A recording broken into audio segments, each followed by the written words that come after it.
Welcome to A Christian Response with me, Dave Piper, on TWR-UK. In this series, we're taking a look at how Christians are responding to some of the major issues in communities across the UK and around the world.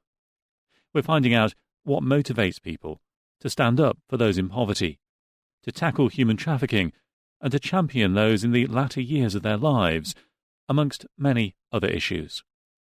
We're speaking to church leaders, charity staff, experts and volunteers to get a grasp of the numerous problems in our communities that can be fixed by prayer, practical action and political intervention.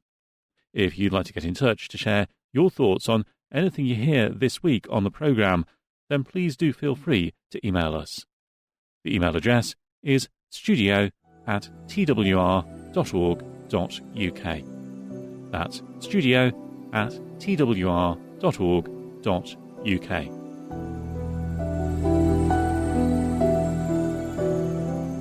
This week on the programme, we're joined by Ben Ryan, the Deputy CEO at the Medaille Trust, and we're talking, Ben, about a Christian response to modern slavery and human trafficking around the world. Now, as we begin to talk about this, of course, it's worth pointing out, isn't it, that modern slavery and human trafficking are two separate issues that are actually quite closely linked. They are separate issues. Human trafficking refers to the actual process of essentially smuggling somebody into the country against their will. So that's really the crime there is about the movement of people from one place to another. Can be within a country, actually, but more commonly between countries. Modern slavery is a broader concept, and there is some people don't like the term. They think that it's not necessarily helpful, but what it covers is labour exploitation, which is essentially forcing people to work for no or insufficient funds, sexual exploitation, which is forcing people to have sex for the profit of others, prostitution most commonly, domestic servitude, which is essentially labour exploitation but within a household context, forcing somebody to essentially be a kind of unpaid or underpaid servant within a house. Forced marriage, which is separate from arranged marriage, but is people being kind of compelled to stay into a marriage against their will. Criminal exploitation, which is forcing people to commit crimes, particularly drug cultivation, as part of the abuse. Child exploitation, which is all of the above, but for under 18s, and that's really quite common, sadly. We think about 50% of people that are referred into the system each year in the UK are under 18, and that's across those forms of exploitation. High in criminal exploitation with the county lines, high in sexual exploitation, where almost 50% of those first identified are under 18. And then the last one, which is least common in the UK, but there have been a few cases, is organ trafficking, which is essentially trafficking someone into the country for the purpose of harvesting their organs. It would be a rich person who needs a liver transplant, for example, and they bring somebody into the country illegally in order to get that transplant off them. That's illegal in the UK. That's quite rare, but it's counted under that bracket of what is modern slavery. And these are all, just listening to that list, these are horrendous, horrific things to happen to anyone. And I guess in some senses, the issue for those who have been trafficked and end up in modern slavery, wherever they are in the world, is they may actually be less able, less willing to come forward to try and get help because of their status as an illegal migrant in that country. Absolutely. And I think the thing which unites all of those things is coercion. And when we think of slavery, sometimes we might default to think of kind of transatlantic slavery and those visions of kind of the ships with the chains and whips. I'm not saying that people aren't kept in chains, because they are, but there's far more subtle and insidious ways to keep somebody trapped and coerced. The use of psychological, spiritual, emotional pressure to prevent someone coming forward. And there could be all sorts of ways of doing that. Sometimes one particularly common way is simply to isolate someone, make them completely reliant on the person who ends up being their abuser. So a young woman, a girl, will form what she thinks is a legitimate romantic relationship with somebody, only to find that actually it's not a legitimate romantic relationship. That person has been grooming her for the use of sexual exploitation. In other cases, the coercion can be exactly as you intimate. It can be, well, you've been brought into the country illegally. You're an illegal migrant. You've perhaps been forced to do an activity which is also itself illegal, perhaps cultivating cannabis. That's very common. That's a crime. It carries a prison sentence. If you were caught doing it, you face going to prison, you face being deported, you face being put at risk. All of those things mean that if you as a victim are sitting there and thinking, well, this is a bad situation I'm in, but the traffickers and the exploiters are clever and they'll tell you, if you come forward, if you admit it, you're going to be arrested, you're going to be in a camp, you're going to be deported, all these terrible things can happen to you. And that's before you consider the consequences which there might be for family members back home. If you come from a small village in Vietnam, the traffickers, the exploiters know everyone in the village. You're potentially putting family members and friends at risk as well. So there are all of these ways of keeping people trapped, isolated, feeling like they can't come forwards. The use of misinformation. Actually, there are support systems, there are defences for people in this country, but those are less visible than the negative consequences. And when you combine that with, and I say this not as a kind of criticism of broader migration policy, but the climate of migration policy in this country and many other countries has been quite hostile, has been very kind of critical, trying to make sure that we're reducing illegal migration. I understand all the reasons for that, but it means that if you've been trafficked to the country against your will, all you're hearing is this rhetoric, which is very hostile towards illegal migrants. You're not hearing the safeguarding. You're not hearing the idea that actually if you come forward, there's a place of safety and people will reach out and protect you. That message doesn't get through to people. What they hear is, you're not welcome here. We don't like you. We're going to arrest you. We're going to send you away. When we're talking about this issue then, is it important that we do bear in mind the global nature of it and the global nature of the gangs behind all of this? Because it's not just little groups of people in this country or that country doing this. It's actually organised crime, isn't it? There's a huge degree of organised crime, and it's a huge global pandemic, really. I mean, we're talking about 50 million people worldwide who are estimated, according to the Global Index, to be found in situations of modern slavery in the world. Many of those are within their own country, but others, yes, are moved around by these organisations, which are essentially multinational. And it's not just, one country to another. The money might be going to a third country. The drugs which people are producing might be going to a fourth country. These are chains of quite complicated, sophisticated criminal enterprise. Not all of them. And also, I think it's got to be remembered that, the first trafficker, the first exploiter, and this is an absolute tragic fact, is often a family member or a close friend. That's where abuse tends to start. That tends to be the first recruiter. Then you get into these kind of patterns and longer term, these bigger chains. But so much of it happens in the first instance with people that people ought to be able to trust, those kind of close relationships. But yeah, also these huge global enterprises, it's both ends. And that's one of the things which makes it so difficult to police. Because on the one hand, you're trying to confront complex multinational criminal agencies using blockchain and sophisticated technology to hide the money.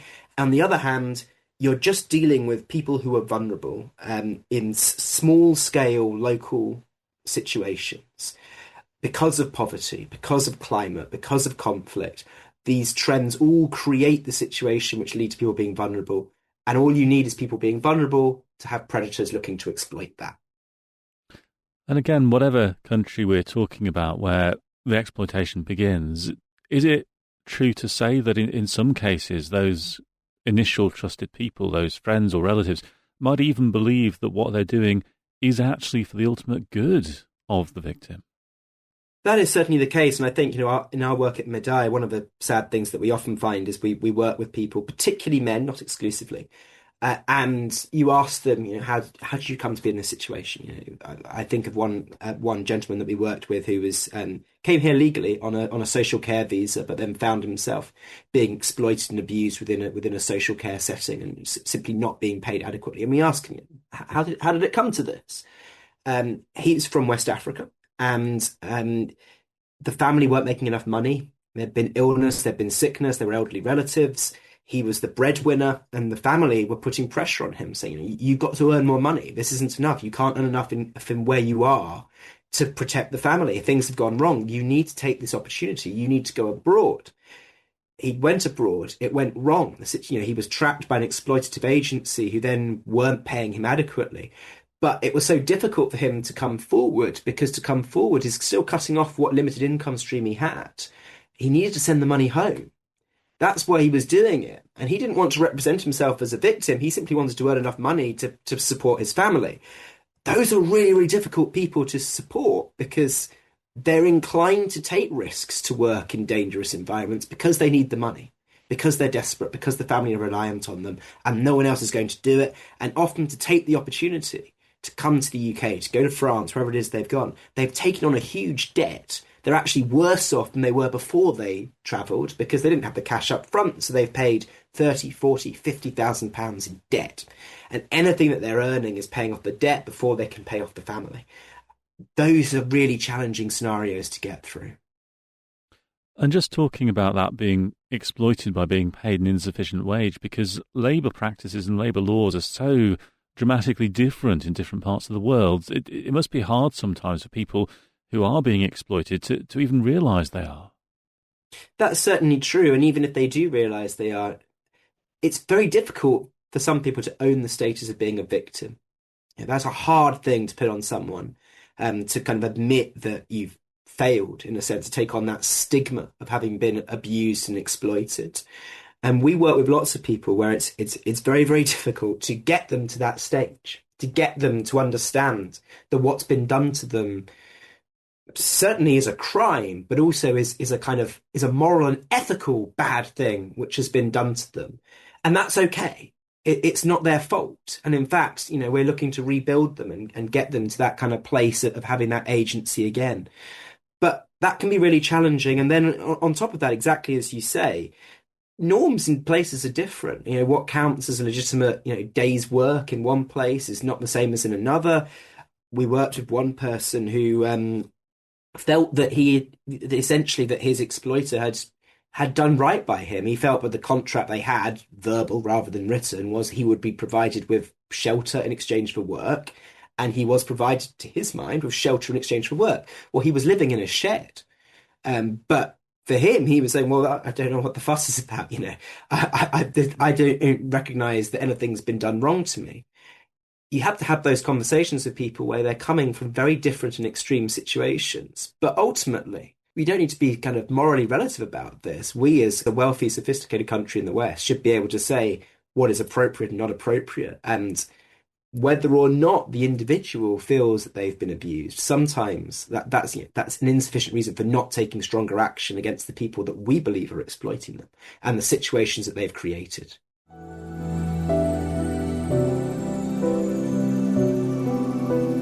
You're listening to A Christian Response on TWR-UK with me, Dave Piper. If you'd like to get in touch to share your thoughts on the issues we're covering, then please do feel free to email studio@twr.org.uk. That's studio@twr.org.uk. Now, obviously, for anyone who's involved in the sectors linking on to all of this, there is that duty, that responsibility, isn't there, to that desire to want to make things better, to get the abusers and stop them abusing and exploiting. But do you think for us as Christians more generally, there is actually a particular imperative from our faith, from our beliefs, for us to want to see an end to the exploitation of people in these circumstances? I would certainly say so, and it's worth noting that the modern slavery support sector is disproportionately Christian. I mean, it's incredible the amount of Christian charities doing work in this space. They outshine, the secular sector in so many ways. The biggest single provider in terms of the government's modern slavery victim care contract is the Salvation Army, but there are so many kind of Christian organisations which are working in this space, from IJM, Medaille Trust, my organisation, St. John of God, Causeway. I mean, loads and loads of organisations, the Clear Initiative, all of whom are doing kind of fantastic work in this space. And that comes precisely from that kind of faith commitment, from seeing that actually we do have a responsibility towards our fellow human beings.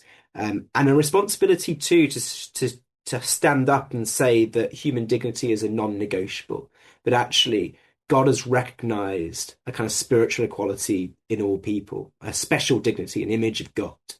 And part of what that demands is that we protect systems which enhance that dignity and don't simply see it stripped out and robbed from people for profit or for the abuse of power and for others, because that is idolatrous. That obsession with power and money at the expense of human dignity is idolatry, which goes against God's vision of love and dignity for humankind. And that's really at the kind of heart of what the sector is trying to do.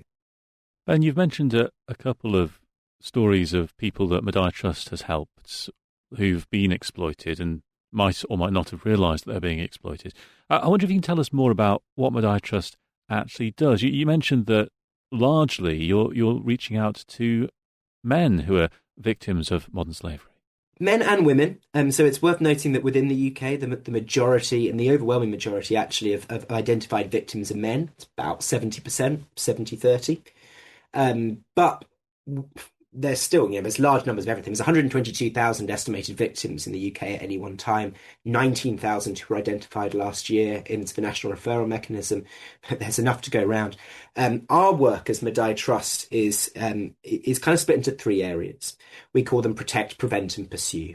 In prevent work, we're trying to stop people from falling into situations of exploitation in the first place. We have a project in Albania, because that's a country where an awful lot of people come from who end up being exploited, sadly. We have work there which is trying to provide people with economic opportunities and options so they don't fall into relying on criminal gangs and transport over in the first place. We do training, we do work with people in the UK to kind of raise awareness.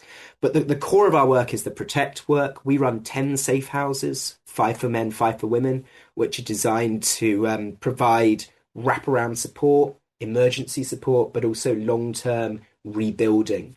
They're not just shelter, they have a caseworker. The idea is that you're kind of rebuilding that sense of humanity in people, slowly reintegrating them back into society. We have a community project called the Moving On Project, which then takes them from the safe houses into the community, builds them up, helps them find jobs, legal support, medical support, whatever it is that they might need.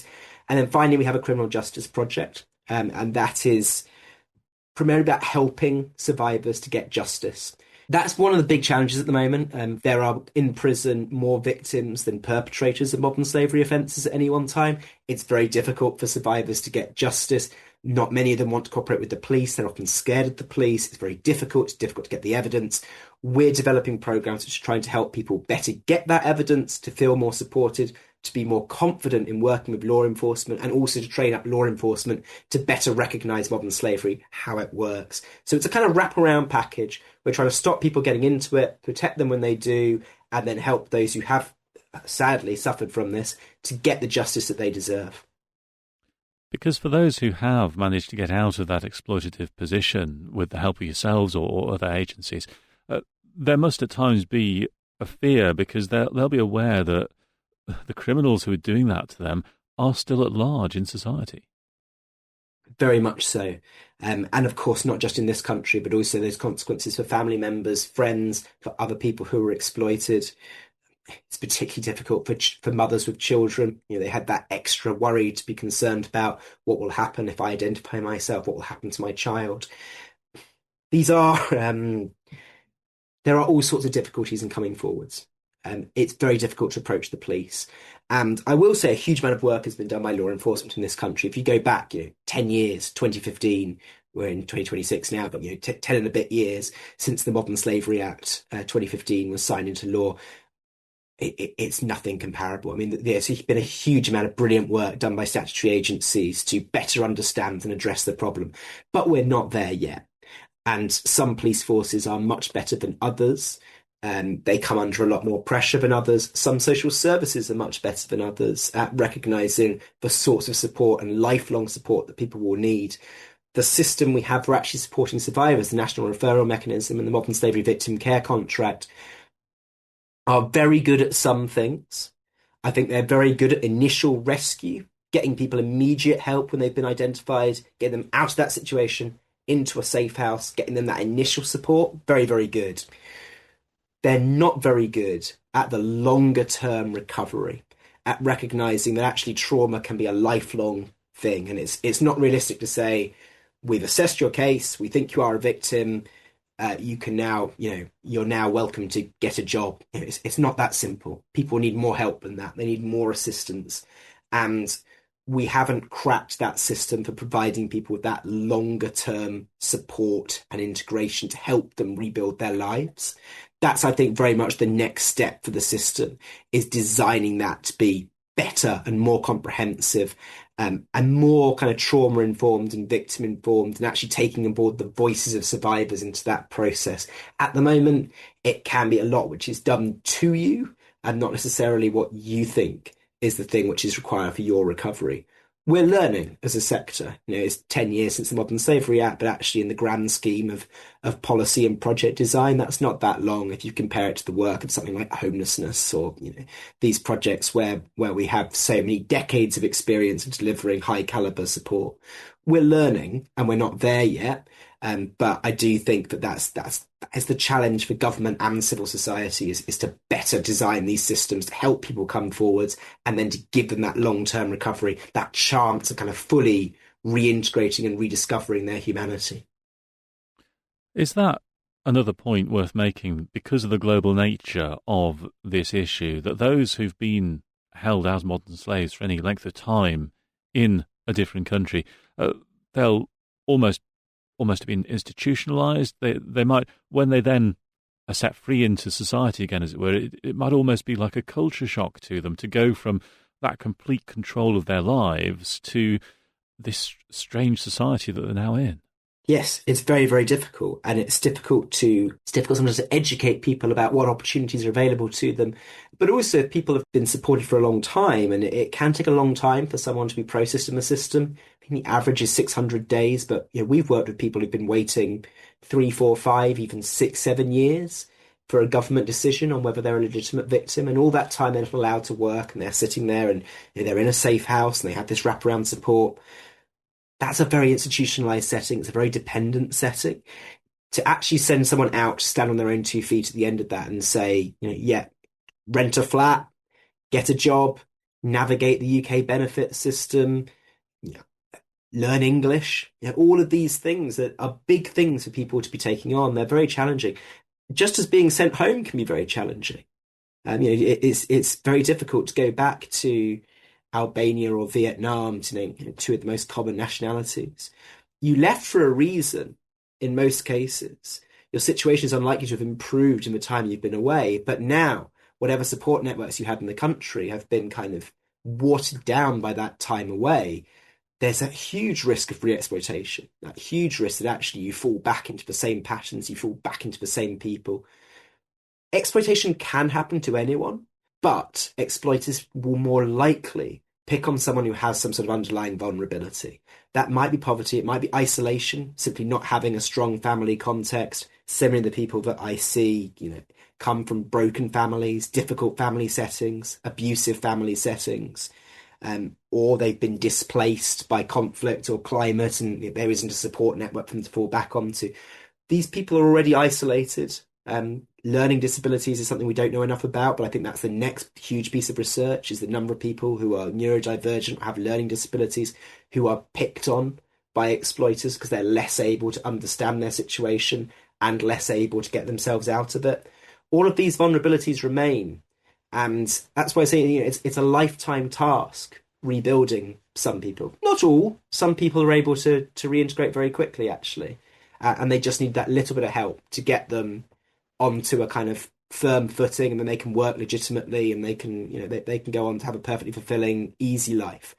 But for others, it's not that easy. Somebody who's been held in sexual exploitation for a decade, then in a safe house for 3 years. It's not easy to simply turn around and say, congratulations, you're a survivor, you're liberated, go on and live your life. That's not plausible. They need far more help than that from everyone, from a wraparound community approach before they're ever going to be recovered. And of course, there will be people who are our brothers and sisters in Christ, fellow Christians, who are in these situations. Is that a role for the church to play, whether it's here in the UK, whether it's in another country that they might end up in or be sent back to? Can churches actually be aware of the need in their local community to reach out to these folk? Absolutely, and I would encourage anyone to be asking, not in a combative way, but to be asking about their churches. What would we do if somebody did come forward, if someone identified themselves? Do we know what we would do? Do we know who we would contact? Do we know how we would protect that person, how we would support that person, how we'd get round them? And similarly, afterwards, what kind of support and long-term help can be put around people? There's already a huge amount, as I say, being done by churches, and I don't take that for granted at all. And in large parts of the world, it is only the church, it's only church networks which are providing the support networks for people. I know of incredible projects going on in Nigeria, for example, with church networks there, who are the only people providing sustainable wraparound support for people who are in Nigeria. That work is absolutely critical, and it helps that churches, by their nature, have that trust already. People know that it's a place where they can go, where they're going to receive, or they should know, it's a place they can go to receive support, where people are on their side, where good people are there to kind of be alongside their brothers and sisters. That is a great gift to have, and it can't be squandered, but it does require us to be mindful, and to be perhaps a little cleverer than we've sometimes been about matching up some of the resources that we've already got and making sure that everyone has a sense of what to do. And I don't want to encourage people to go down the route of vigilantism. Don't go rescuing people. Inform the police, inform a first responder, but know when you should do that and know how to support people and accompany them on that journey and keep them safe in that first instance. Just finally then, Ben, as we approach the end of this programme, you mentioned the change in the law 10 years ago or so here and the difference that's making. And I just wonder what your thoughts are as to whether wherever we are in the world as Christians, we can actually be encouraging our politicians to look at the processes, to look at the support, to look at the legal provisions to tackle these issues. We need to do that. In all of these cases, fundamentally, it's civil society and police which are going to be the people doing the responding and the support on the ground. But the policy framework makes a huge difference. And let it never be thought that that's not the case. There are huge things which the Modern Slavery Act did in legislative terms, such as bringing in a defence, so that somebody could say, if they were accused of a crime, I did this crime because I was compelled to do it as a victim of slavery. We don't use that defence enough, but it's there in law. And it's made a vast difference to the people who have been able to access it. It brought in support services for survivors. It brought things into a single basis so that we were clear on how to convict people, how to support people, and where responsibilities lay for different organisations. That is a key role of government. That kind of clarifying, specifying, putting pressure, being able to identify what needs to be done in different situations. That's not something which a charity can do. You need that framework in place. We were a world leader, a genuine world leader in terms of modern slavery legislation. We've now been overtaken, to be frank, by quite a few other countries. And I think my ambition for the UK would be to see us get back to being a world leader and echo some of the work going on in Canada and Australia and other places, which I think have actually left us a bit behind at this point. But I'm grateful for what we've achieved so far, and I do think it's made a huge difference in the lives of thousands of people who've been identified since 2015.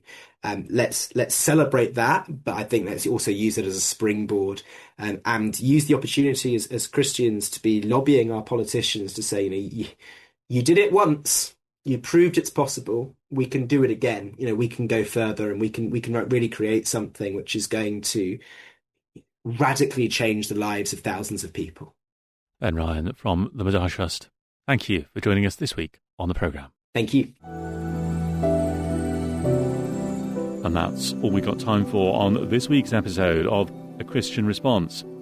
I'm Dave Piper, and it's been a pleasure to have your company over the past half hour as we've taken a closer look at how Christians are responding and can respond to the major issues in life, whether that's in our own towns and cities, across the nations of the UK, or even reaching out into the wider world. If you'd like to get in touch to share your thoughts on the issues we're discussing, then please do feel free to email. The email address is studio@twr.org.uk. That's studio@twr.org.uk. And you can stream or download this week's episode now in full at the website. Just go to twr.uk/podcast twr.uk/on-demand and search for A Christian Response.